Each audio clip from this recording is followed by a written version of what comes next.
The new world order.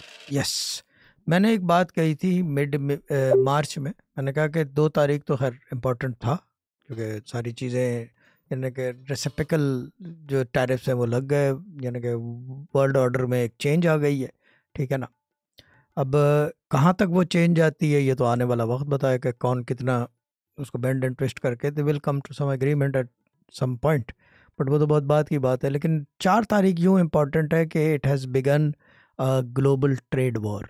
अब 4 तारीख के बाद ये जो है ये चीज़, अब न्यूज़ में अगर आप आज की न्यूज़ देखें तो ये बातें होने लग गई हैं, yes there is a trade war, global trade war. अभी कोई नया भी हुआ है, क्योंकि 9 नंबर का टाइम भारी है तो चीन ने एक और स्टेप उठाया, तो ये जो है ना ये भारी टाइम में आदमी जो है इस तरह की चीज़ें कि 9 नंबर का टाइम भारी है, तो ये दैट अगर ये कहा जाए राइट मूव है या wrong move, I will not be a judge of that, but numerologically if you ask me, yes that is not the right move because time difficult है मुल्क का।